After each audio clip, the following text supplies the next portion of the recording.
to go the way you think. We just got started with the first ever NXT UK TakeOver event, and I feel like I'm about to watch a Disney fairy tale considering it begins with a storybook opening. Also books, also reading.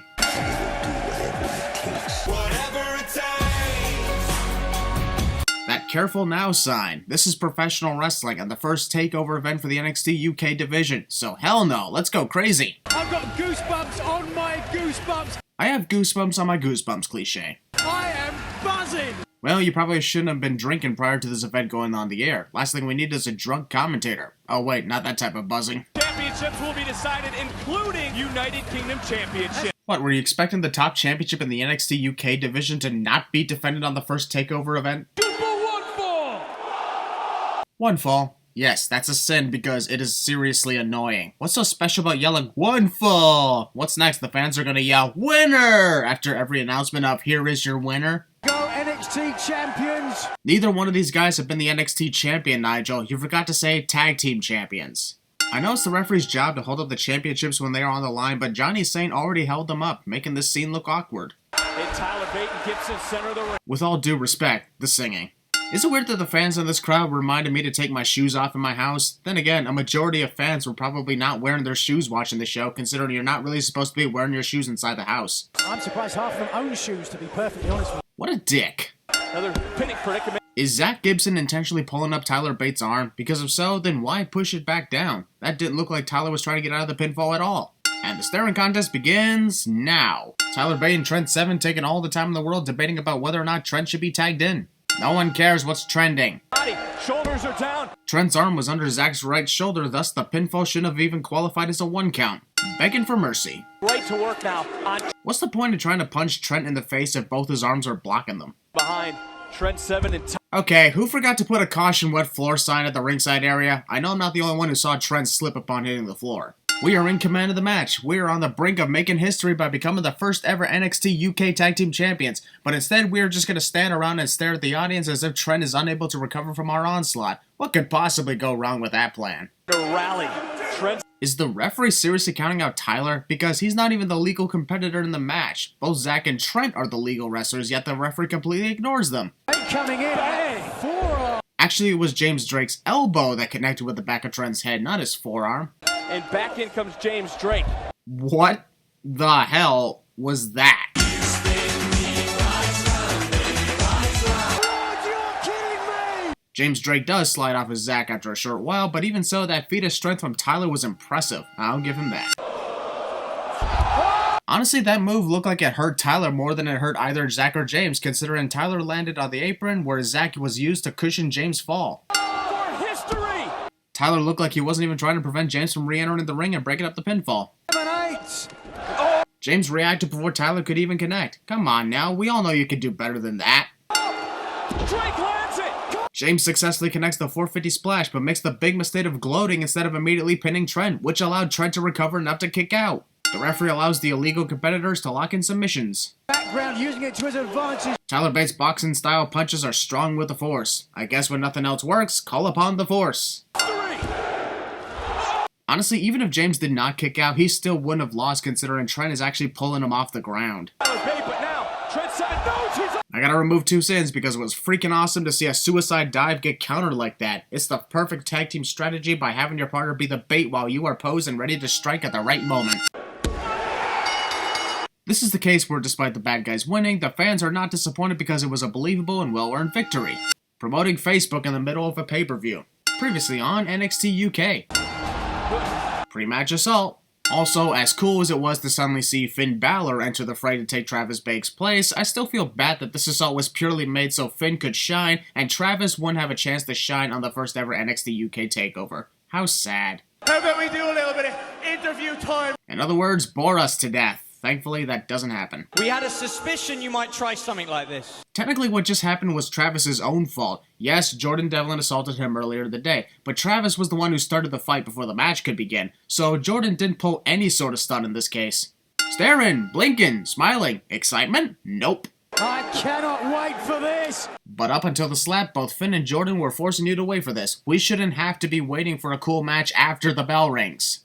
There's now Balor. Jordan is addicted to Finn's Balor's. Did he go to the Shinsuke Nakamura school of learning how to take advantage in a wrestling match? Referee there using his discretion. By doing absolutely nothing. All he does is yell, yell, yell. There's copyright infringement even in the UK division. Hopefully not as bad as the main roster though. Balor just. Finn Balor rolls into the ring to break the count and encourages Jordan to begin stomping on him. What's the strategy in that? The very first Universal Champion. The Universal what? Never heard of it. That's the second time in less than 2 minutes that we've been looking at trends, and like the 20th time overall tonight.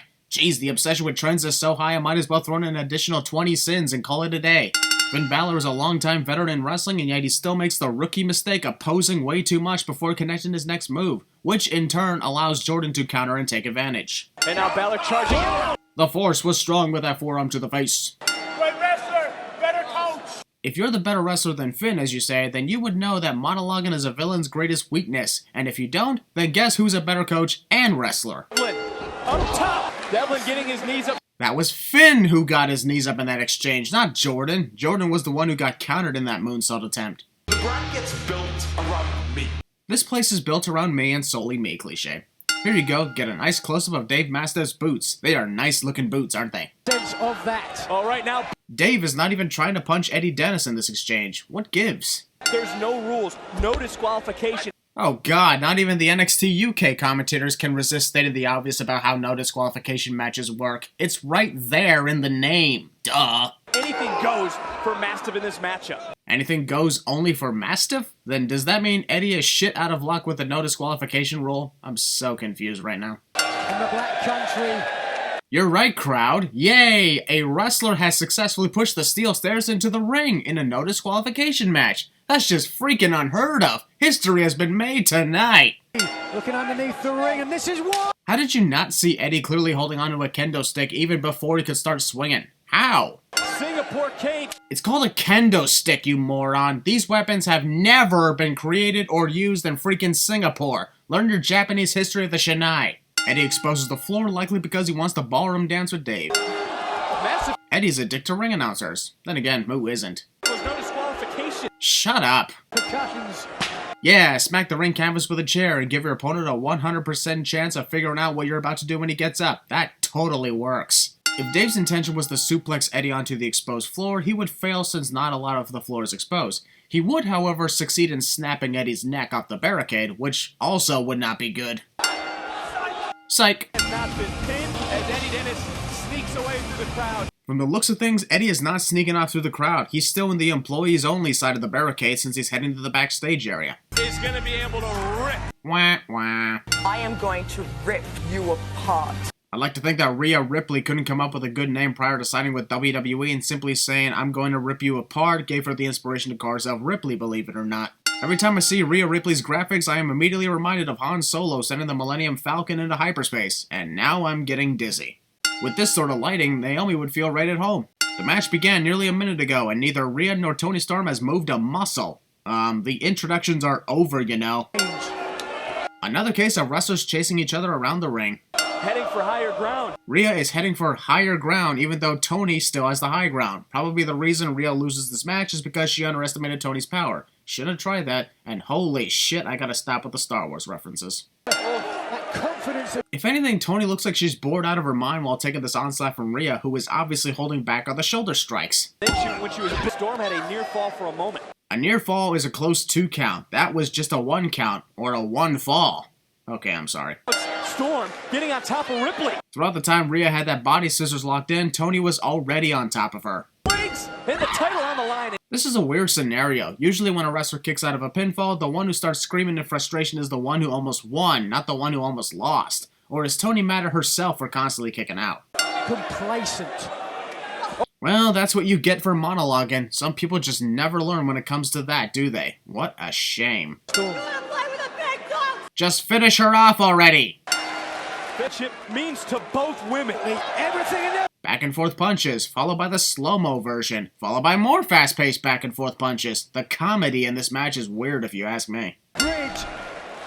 The slaps of desperation. When you got nothing left in your arsenal, cry and start slapping like a kid yelling at mom for taking away their toys. Rhea Ripley. But, oh, I just might have to add in a double sin for the world's slowest kick that obviously never connected but sounded like it did. Oh boy, now it's looking bad. the Riptide. It's over.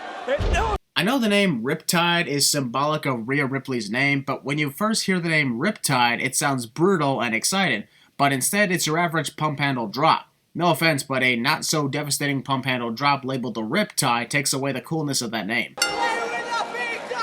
Obviously, somebody has a crush on Roman Reigns by constantly bringing up the name Big Dog. Also, if Rhea ends up losing this match due to her constant monologuing, I'll be more annoyed than I already am at this event. What do you know? Rhea ends up losing this match due to her constant monologuing. I guess I'm more annoyed than I was before at this event. Go figure. Also, while I do give Tony my congrats on winning the NXT UK Women's Championship, it took me by surprise and not in the good way, considering Rhea didn't suffer much damage at all in this match and was still put down almost easily. Honestly, I'm getting pretty dizzy while I look at the moving graphics for this upcoming match. It's like this graphic was created with a moving all over the place effect, which I personally found dumb because what's so cool about the graphics moving around? What's next, gonna go upside down? Also, I'm all for respect on the fact that Joe Coffey is literally the most ironic name I've ever heard. I know that's his legit name, but I'm curious as to whether or not he was named Joe just for the irony of coffee.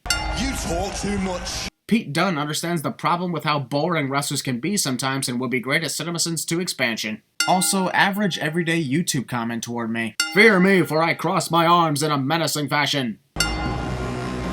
Check this amazing thing I do. This is how one draws a line on their face. Pretty impressive skill I got. Reigns like Universal Champion Brock Lesnar. Who the fuck is that? Pete Dunne has held the United Kingdom Championship for over 600 days and the championship is somehow not completely covered in bite marks. It is all about the United Kingdom Championship. In case for whatever reason you somehow thought this match was going to be for the United States Championship instead. As if I didn't get irritated enough from stare downs in general. Folding your arms doesn't make you more intimidating, you know. Because you can't win a match, but you can certainly lose a match. Wait, what? You can't win a match, but you can certainly lose a match? Oh, so does this mean that this match is unwinnable for both Pete Dunne and Joe Coffey? If so, what are we even doing here then? I've seen William Regal wear that on the side of his ring robe. Not to mention the fact that Pete legitimately looks like a younger version of William Regal. What a coincidence. Try to check. Yeah, I hit a devastating elbow to your face. Meanwhile, I can't see shit because my own hair is in my face. Your ankle's not supposed to bend like that. Insert name a body part is not supposed to bend like that cliche. Yep, new cliche added to the ever-growing list. We are in the first 3 minutes of this match, and this is, I think, the 4th stare down in the match. I think I just found out a big reason why this match was 34 minutes long. But you know what? I won't constantly annoy my fans with bringing up the stare down, so throw in another 5 sins and move on. Flex. I know it's extremely difficult to do this sort of thing, but considering Pete is not connecting any of these knees, what is stopping Joe from moving forward with hitting the suplex? Dunne able to... Oh, Dunne! Did you see how Dunne landed? I know, right? He whacked his hand on the ring apron on the way down from getting thrown over the top rope. How brutal of a beating the apron is taken.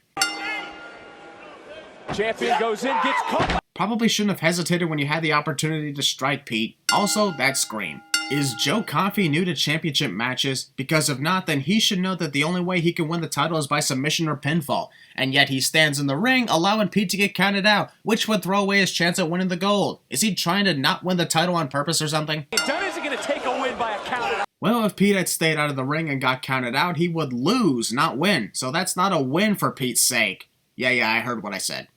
Taking over. Wah, wah. The only thing he cares about is that championship. Wow, you're a real Sherlock Holmes, Nigel. Did you figure that out all by yourself? Congratulations for discovering that amazing fact. So, are these two gonna kiss or what? Got your nose! Also, knowing Pete Dunne, I'm surprised he's ripping at Joe's nose instead of his fingers. Probably going for his lips next. Ring.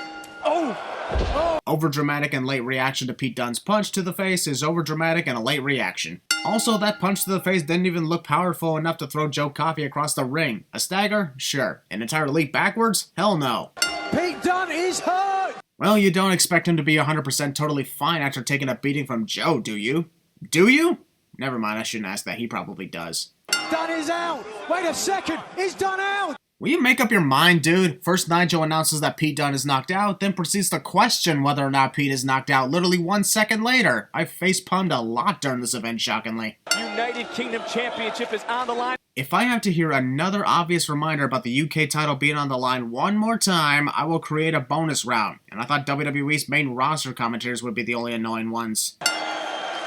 Oh, look at that. It's a contest to see who can headbutt their opponent's shoulder the hardest. And the winner is... No.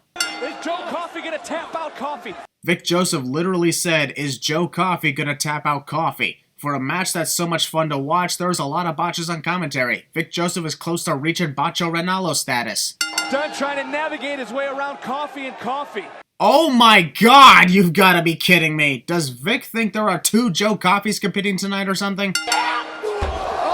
Ow, my god, that's gotta hurt, the way Pete did not hit the ring post in that exchange. What amazing sorcery skills by Joe. Is that doubt? Is that doubt? That looks nothing like doubt. That's the same look Pete gives all his opponents. It's a look of determination mixed with a bit of frustration and not getting the victory just yet. Sure, why not? After all, both Pete and Joe worked their asses off throughout this match and are still willing to keep going. Pete usually has no problem in snapping his opponent's fingers, but in this case, he's having trouble because... tiredness, I presume? That's the only thing I could come up with. By Coffey and Coffey. How many times is Vic gonna mention the impossibility of 2 Joe Coffeys competing in this UK title match? This is like the 3rd time or something. Looks to me like Joe caused more damage to himself considering he made Pete connect Zack Ryder's Rough Rider finisher in that exchange. Skip! I'm tired. Good night. Look at this! Attempted copyright infringement, and just when this match was at its awesome points too. Darn, but oh well. Come on, Joe. 30 minutes into this match, Pete is nearly defeated, and you have him on the ropes, ready for the final blow. Brag about how this is your kingdom after you win the freaking match.